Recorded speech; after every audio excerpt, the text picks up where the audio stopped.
Семен стоял на пороге своего дома в полном недоумении. Его меньше всего сейчас заботило то, что он слышал неприятные звуки, доносившиеся из его спальни. Жена явно была не одна, но он сейчас думал только о Тере. Где она сейчас, что с ней? У Семена в голове все как-то странно зашумело и поплыло. Он вошел в спальню и молча встал в дверях. Вот значит как. Это была единственная фраза Семена. Мужика он выкинул из квартиры так, что тот кубарем скатился с лестницы. С женой хотел поступить так же, но побрезговал. Зато все ее вещи с удовольствием вышвырнул из квартиры. «Пошла вон, увижу, пожалеешь, на развод подам сам». Только это он и сумел выговорить на прощание. Пил он неделю, а потом понял, что сойдет с ума, потому что постоянно мерещилась Тера. Сейчас он думал только об одном, а может она жива. Только эта мысль и заставила его выйти из запоя. Он завел машину и колесил в том районе, где избавился от Теры. Опрашивал людей, но никто не видел похожую собаку. Как я мог? Почему я не выкинул эту гадину из своей жизни, как только она открыла рот о том, что от Теры надо избавиться? Как мне в голову пришло еще и хотеть от нее детей? Я из-за нее стал предателем. Он долго обдумывал эту мысль, а потом понял, что нет, не из-за нее. Всю жизнь, сколько он себя помнил, у него было две мечты. Он хотел крепкую дружную семью с кучей ребятишек и собаку. Собаки всегда были в жизни Семена, а вот с крепкой дружной семьей никак не получалось. Вот и сейчас его третий брак рассыпался в прах, а в итоге у него теперь не было ни собаки, ни детей.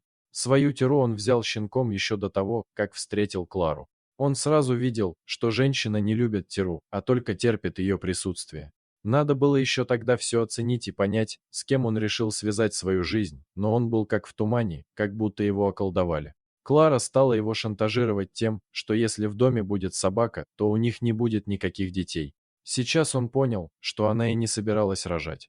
Он просто смотрел в пустоту, понимая, что теперь рядом нет его друга, и он сам его сгубил. Если бы он только мог найти Теру, если бы она оказалась жива, он бы на коленях стоял перед своей собакой и вымаливал прощение. Но, видимо, уже поздно.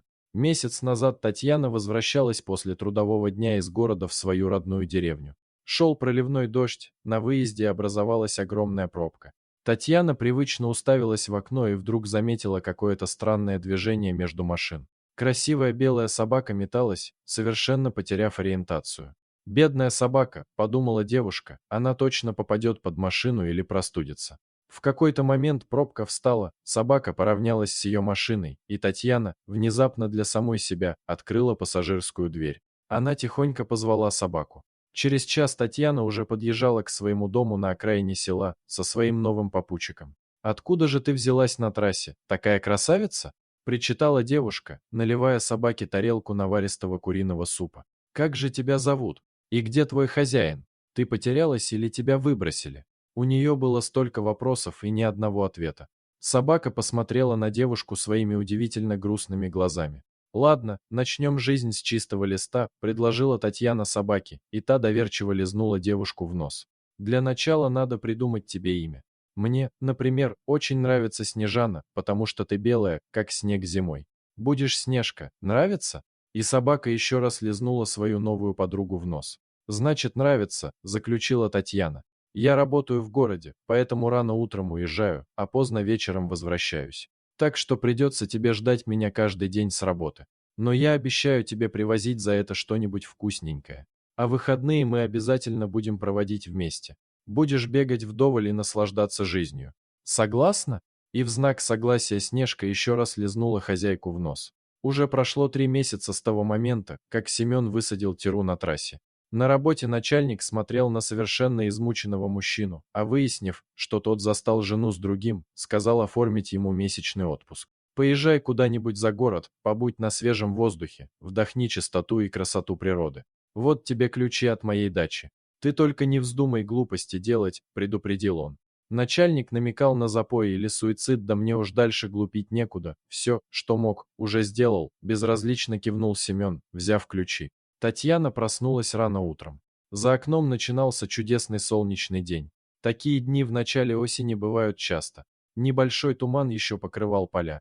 В ее планах было взять Снежку и отправиться в ближайший лес за грибами. Побродить, неспешно наслаждаясь природой, ну, а если повезет, то и набрать грибов. Они вышли за калитку и по пустынной дороге, идущей через весь поселок, направились в сторону леса. Вдруг Снежка остановилась, напряглась и стала вдыхать носом воздух. Девушка натянула поводок, но собака смотрела внимательно вдаль, где из тумана показалась фигура человека, медленно идущего навстречу. Собака, что есть силы, дернулась вперед. Татьяна от неожиданности выпустила поводок из рук, и Снежка понеслась навстречу незнакомцу. Девушка только видела, как человек опустился на колени перед собакой и обнял ее за шею. «Вы что делаете?» — только и смогла сказать девушка, приблизившись к этому странному мужчине. Семен покрепче прижал к себе свою любимую Теру. «Грехи замаливаю, может, так и выживу». По его лицу текли слезы. Он все рассказал Татьяне, и она тоже заплакала. После этой встречи Семен и Татьяна начали общаться, и вскоре у них появился ребенок. А главной нянькой стала их любимая Тера. Дорогие зрители, если вам понравилось это видео, то ставьте лайк и подписывайтесь на наш канал. До свидания.